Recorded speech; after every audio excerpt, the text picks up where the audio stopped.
Pero wait lang, nag-reconcile na kayo nung friend mo na yon. Okay na kayo ngayon? Hindi pa kami okay hanggang ngayon. Para kaming toxic na mag-jowa. Di ba pala yun, mahal na mahal kita. Ayoko na ulit sa'yo, magkaway tayo. Yearning. Ay, earning ako. Yearning, daddy love. Oo. Today's spread features your favorites from 2025. The best loved and most ordered food on the platform, the official GrabFood Fan Faves Platinum winners. You have your snacks, your favorite burgers, your favorite chicken meals, all prepared in different ways.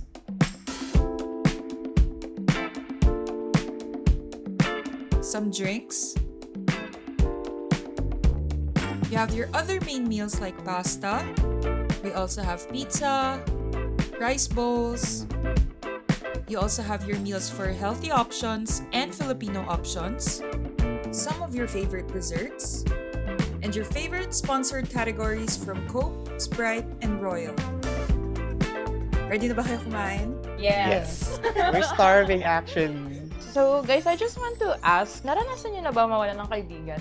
Of course. Given with our age, I believe most of us nakaka-experience nun. Changing lahat from college to adulthood. Some of our beliefs, I believe our principles na hindi na nagmamatch as we grow older. So, ano nangyari sa inyo? So, madami akong friendships na nag-drift lang after pandemic. Hindi ko alam kung hindi ko ba sila na-nurture or parang nagkulang ba ako sa pag-follow up with like hanging out or whatever. Nafe-feel ko din siya with social media eh. For example, like yung mga tao na friends mo before, nagsastop na mag-comment or nagsastop na mag-like ng pictures mo. There's signs online. Wala pa akong abrupt na friendships na parang ka-cut off na kita. Yung sa akin more on like nag-fade and then malalaman ko lang may something pala sila.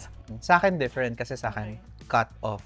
Kung yung nangyari sa akin kasi, this friend of mine, back in 2024, meron silang problem financially. As a friend, hindi na kasi siya makapag-rent out. So, I offered our home na, sige, you get to, makakapag-restart ka. They went to my house ng almost a month. And siguro yung sinasabi din na, if you want to know the person more, you live on the same roof. Tama yan. And that went badly sa amin kasi ang daming mga bagay na hindi ko kayo natuwa. Like for example, since you are the guest in the house, kumbaga you felt like hindi siya nag-adjust. Basic na mga like maglinis, to get along with the food. Kasi syempre, nakikita na ka eh. Late siya pong umuwi, tapos nagigising lahat. Kasi walang adjustment. Nung come January, the same time last year, ayun, umalis siya na hindi nagpapaalam. It hurts me less kasi nga parang okay lang kaibigan ko yun eh. But my parents, they're looking, asan si bakit? Like bakit nawala hindi siya? na lang yung bag niya sa bahay. Yes, ganun na Oh lang. my God, nung iniwan. Ganun na lang. Tapos nalaman ko na, ay girl, umalis na pala ako. So, okay. Bye-bye. Then yun, when that happened, I told myself na, you're not going to do that again sa akin. So, I cut the person off. Nakaka-affect na siya sa well-being ko. Yung sa akin naman, parang medyo same din about sa tinake ka for granted. Actually, fresh pa siya. Okay ka lang? Uy, wag ka Hindi, muna. joke lang. Best friend ko siya for 10 years. Oh, 10 years. So parang kalahati ng buhay ko, kasama ko siya. Simula Cavite, pupunta ako ng UP Diliman kasi Girl, taga lakas doon ng siya. amats mo doon. Oh, Layo. ganun ko siya kamahal. Oh, Isipin grabe mo, ka, friend. Cavite, tapos so, syempre sa 10 years na yun, may mga times naman na nag-aaway kami. Dumating sa point na nagkaroon siya ng problem. Syempre kapag naman tayo, kapag may problema yung kaibigan natin, ang una agad nating response is parang tayo makakatulong. Tapos dumating sa point na ako naman yung nangailangan. Tapos wala siya. Bakit sa ibang tao available ka? Bakit sa akin hindi? Parang ganon. Dumating sa point na pupuntahan niya ako, magdadrop siya ng problema, aalis siya. Ako, may iwan ako. Siyempre, negative eh. Na-absorb mo lahat eh. Na-absorb ko lahat, ganon. So ngayon, nawala siya. Parang lost ako na anong gagawin ko, wala na siya ngayon. And you feel like you're done with that. Parang dapat pala kahit saang bagay, para ma-save mo yung sarili mo, kailangan mo mag-set ng boundary. Yes. Ako yung nag-cut off sa buong tropa ko. Itong circle of friends na to, dahil kayo magkakasama nung college. Bilang kaibigan kasi, parang loyal ako. nakakatawa ako, ganun. Like, dumating sa point na parang ako lagi yung ina-assert sa GC. Like, normal naman siguro yun before, nung mga medyo bata-bata na ina-assert ka sa GC ng mga kalokohan, ganyan. Yung, parang ikaw yung nagiging laughing stock. May one time kasi na nagpintig ako kasi dati, nung mga college days, niloloko nila ako sa mall. Tapos para mapipikon ako, sabihin ko, guys, tama na. Tatawanan nila ako. Nag-uukot talaga ako, umuwi ako. Tapos, It's borderline bullying. yeah. People pleaser pa ako before eh. Parang ayoko silang mawala kasi ayoko mawalan ng friends. Parang napuno na talaga ako sa GC. Tapos sabi ko, tama na. Anong ginawa ko? Umalis talaga ako sa GC. After nun guys, wala nagparamdam sa akin. Yung isa, nakausap ko. Nag-sorry siya sa akin. Sabi niya, akala ko kasi ano lang yun. Eme-eme mo lang, yung ate-ate mo lang. Yung gano'n, yung akala, na-stuck na sila dun sa ganung ugali ko before. Sabi ko, wow, 1 year akong di nagparamdam sa inyo after nun. Sa tingin nyo, arte ko lang yun. Like, 1 year. Isipin nyo, 1 year yun na naggaganon. Tapos parang ako, wala akong natanggap na sorry sa inyo ah. Sila pa yung may Ang ganang... kapal. Sabi ko, wow. Sobrang naiinis talaga ako. Nagpapalpitate ako. Ewan ko, kape. Merong marriage therapist na feeling ko nag-a-apply siya in every relationship. Sabi niya na relationships are like cement. You have to straighten it before it dries. Hindi mo na siya may edit after. Whenever you wanna set boundaries, you have to do it upfront. Kasi kapag pinhinayaan mo sila gawin yun, tapos bigla kang nagreklamo, sasabihin nila, matagal mo na itong tinotolerate, ba't ngayon ka lang magreklamo? So parang I always think They about get comfortable eh. Yeah, so I always think about how relationships are like cement. Nagiging complicated din yung mga relationships natin when it comes to friendship at our age right now is because also we're trying to figure out ourselves din. Yeah. Totoo. Kaya yung tinotolerate natin before, hindi na siya applicable ngayon kasi we have our priorities set na. I believe agree yung lahat na pinaka-pinoprotect natin yung peace natin. Tama, tama. Since nandun na tayo sa topic, nandito na tayo sa food, nagmumukbang tayo right now. Have you ever guys tried mag-reconnect or talk with your friends with food? Yung tropa ko nung high school, nagkita kami sa McDo. Tagal namin hindi nag-usap dahil nagka-jowa siya. Tapos Kinain ng bumalik. relasyon. Oo, bumalik. I believe meron tayong ganyang friends, kinakain ng relasyon. Pinakain ng relasyon, tapos parang nang-aaway yung jowa. Ay, Naging toxic yung relationship nila, hindi na nagparamdam. Tapos parang after ilang years, nag-chat siya. Boy, saan ka? Tapos sumama naman ako. Nagpapagupit ako nun nagpunta kami McDo. Tapos nagkape dun. Tapos hindi na kami friends ulit kasi so bakit pa natin to sinasabi? Ako naman, I have this friend naman na hindi kami naging okay kasi ako yung reason. I made a promise na hindi ko nagawa sa kanya. We actually just reconciled lang this holiday season. I love. Ang usual naman namin kinakain ng Jollibee. Since kasi kami, lagi kaming food yung bonding. I think naka-help yung setup na food. Kind of gives back yung feeling with that friend. And even though almost 2 years kami hindi nag-usap, anong normal siya? Na, uy, kamusta na? Uy, jowa ka na ba? May jowa ka na ulit. I think naka-help yung food na bumalik yung dati naming energy towards each other. Ako yung best friend ko, nag-FO kasi kami for a bit. Tapos may tragic na nangyari sa akin, tapos siya yung nag-fundraise for me, kahit FO na kami. So parang na-feel ko talaga na she really loves me and she values me. Pandemic nun, so it took a while before we actually met up again. Tapos parang syempre awkward pa kami. Pero parang at the same time, parang oh my God, na-miss kita. Dati nga na-realize ko, sobrang mahal ko tong tao na to, na if gusto niyang jowa ko, bibigay ko sa kanya yung jowa ko. Ganun ko siya kamahal. oh my God! Tapos talagang super helpful na mag-reconnect over coffee kasi parang yung routines nyo before, nauulit lang. It's nice to restart with something you're familiar Exactly, with. Diba? yeah. Actually, nakakatawa kasi siya pa rin.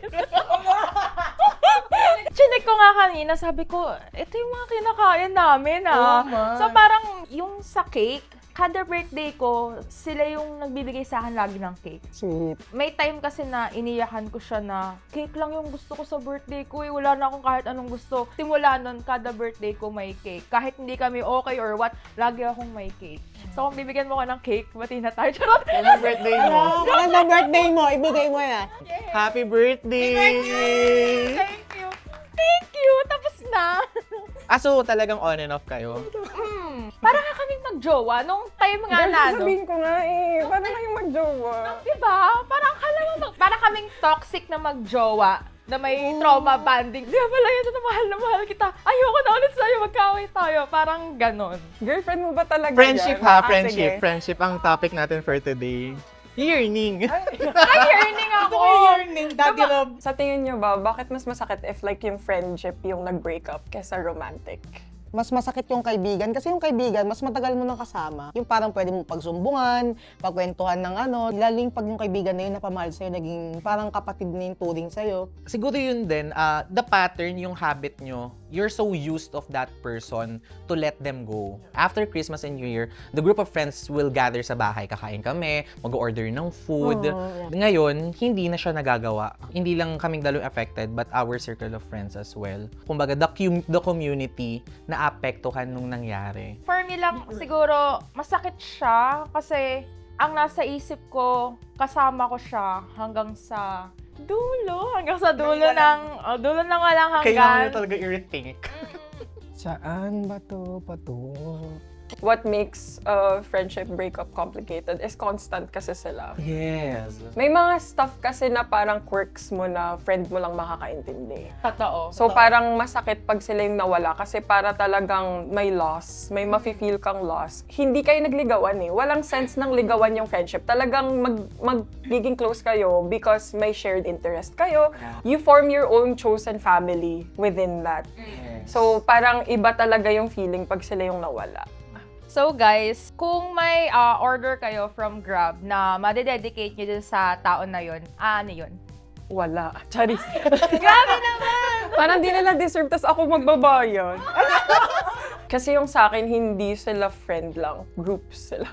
So I think pizza would be good for them. Tas lalagyan ko ng hot sauce na may pangalan ko na from Mao. I think yung McDo, yung friend ko na yun kasi is a basketball player. Actually, ako lang yung budding sa barkada naming mga lalaki. Pumunta lang ako after practice nila, tapos kakain kami sa McDo. BFF fries. Since we always share BFF fries with my friends, food helps ma-reconcile, yung familiar. Sa lahat na nakikita ko dito, itong choking. Kasi ano, lahat dito meron na eh. Parang kung ayaw nyo yan, di meron pa to. Tapos meron pa yan. Parang ano, wala na kayong pagpipilian pa. Like, lahat ng gusto nyo dito, nandito na. Pinaka-favorite niya kasi ito flavored chicken tsaka Starbucks coffee. Sa kanya na. Sa akin na. Sa'yo na to. Charot. So guys, ano yung mga advice nyo sa mga tao na nag-go through sa mga friendship breakups? Rethink if you want to put effort into this relationship. To make the effort, you need to know, are they worth keeping in your life? And then if not, you just have to cope without them and build your own new friendships. There's so many people out there, and there's so many people who also yearn for new friendships. So you're always gonna find new people to hang out with. And if you put yourself in that situation na you're open-minded to meeting new people, talagang they'll come and be your friends. Like today, like, if you're really open to making a conversation with someone, it's possible. What she said? I'll lean naman dun sa mga gusto pang bumalik dun sa friendship na yun. One key to get back to that friendship is to rethink inward din sa sarili mo. What do I need to tolerate? Ano yung boundaries ko? So, if we continue ever this friendship, alam na nung other person or nung friend mo kung ano yung mga nagbago sa'yo sa paniniwala mo. So, hindi na siya mangyayari kung magkabalikan kayo or mag-reconnect kayo ng friend mo. I believe kasi na magiging okay pa kami. 10 years, nasa 10 years din kami kasi since high school. I want them to know na eto na ako at hindi ko na ito tolerate yung mga nangyari noon.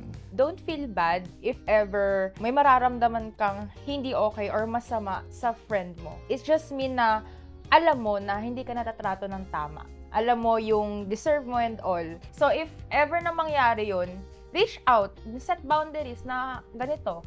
Yun ang ano natin ngayon, boundaries. Boundaries, learnings, Learnings and yearning.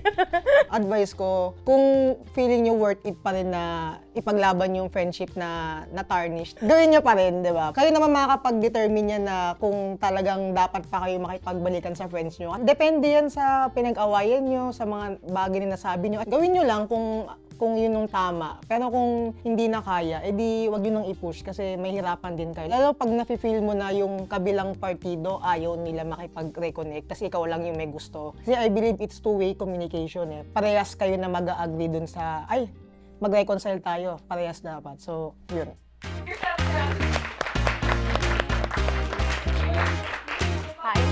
Kain po. Kain po kayo.